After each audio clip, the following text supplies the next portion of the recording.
예, 제가 다시 자리를 옮겼고요. 얼마 전이었습니다. 한일 정상회담 당시 이재명 대통령과 드럼도 함께 치고요.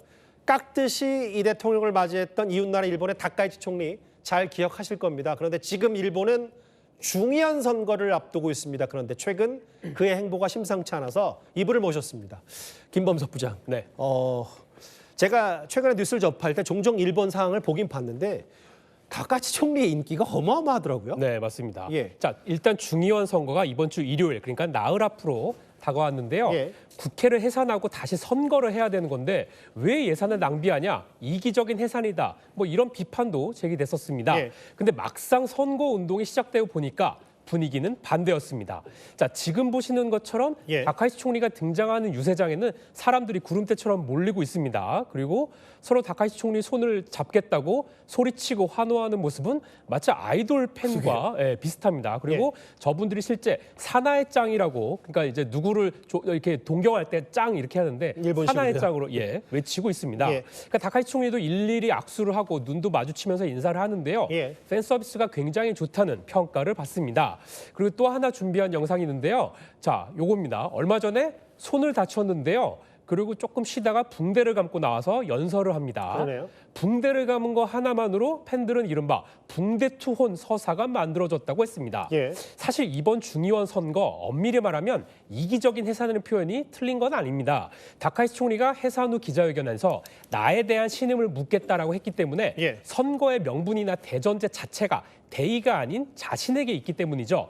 그럼에도 이런 인기로 명분이나 비판을 눌렀다는 게 일본 정계 안팎의 반응입니다. 근데 저 정도 인기가 곧바로 표로 간다면 다카이치 총리의 장악력, 권력 장악력이 어마어마해지는 거 아닙니까? 자, 그래서 이틀 전에 아사히 신문 여론조사를 갖고 왔습니다.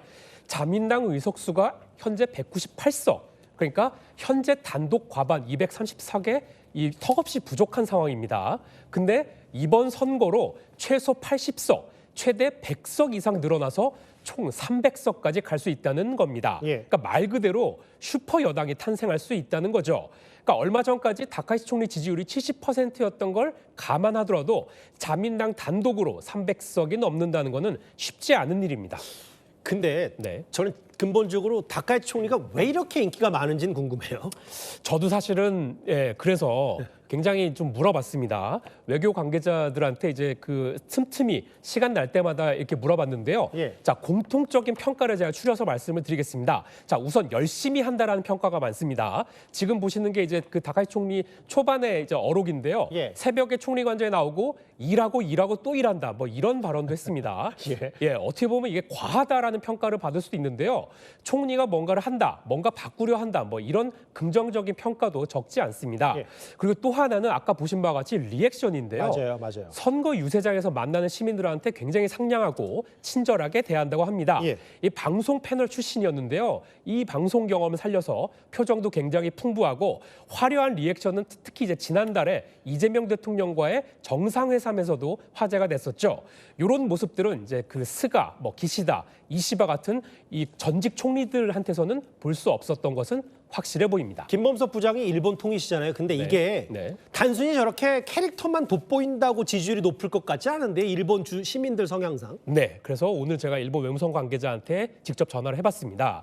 그랬더니 아무래도 이제 첫 여성 총리라는 상징성 요 얘기를 했습니다. 그러니까 이제 여성으로서 일본 정치계에서 유리천장을 깼으니까 드디어 일본 내에서도 뭔가 분위기가 바뀌는 거 아닌가 이런 기대감을 국민들한테 주는 것 같다. 이런 평가를 했습니다. 그리고 일본 밖으로 눈을 돌리면요. 한국이 급성장을 했고 중국은 미국과 글로벌 탑2가 됐죠. 그러니까 이런 상황에서 다카이치 총리가 내세운 지금 이 강한 일본이라는 캐치프레이즈도 공감대를 형성했다는 평가가 나옵니다. 그래서 싱크를 하나 갖고 왔는데 한번 들어보시죠. 저 목소리 들어볼까요? 外交力、防衛力の強化で平和な日本を次の世代につないでいく。 저 뒤에 삐지는 드럼 소리 아닌지 모르겠어요.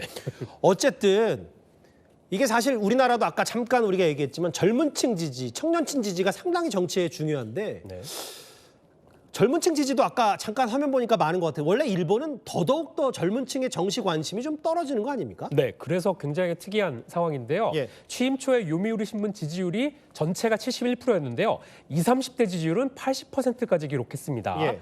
일본 외교소식통은 이 젊은이들 마치 아이돌 스타를 보듯이 다카이치 총리를 응원하고 있다고 평가를 했습니다. 예. 그러니까 무뚝뚝한 지도자가 아니라 연예인처럼 리액션도 보여주고 대중하고 소통도 하다 보니까 그렇게 됐다는 겁니다. 예. 그러니까 이렇다 보니까 젊은 층 위주의 팬덤도 점점 강해지고 있는데요. 지금 보시는 영상이 이 설명을 좀 해드리면 연설장에서 갑자기 시민 한 명이 쓰러지니까 다카이치 총리가 그 시민 몸에 전자파가 위험하다고 자기 마이크 없이, 그러니까 마이크를 떼고 연설하는 모습입니다. 예, 이건 사실 일본뿐만 아니라 전 세계 우리나라에서도 자주 보기 힘든 정치인의 모습이긴 해요. 네, 근데 이제 요 영상을 예. 젊은 지지자들이 SNS로 계속 확산을 시킵니다. 그러니까 다카이치를 잘 몰라도 이런 걸 보면 이제 우호 여론이 점점 퍼지는 거죠. 쇼폼 같은 것도 일본 또 돌아다니면 저거 많이 보겠네요. 네, 네, 맞습니다. 예.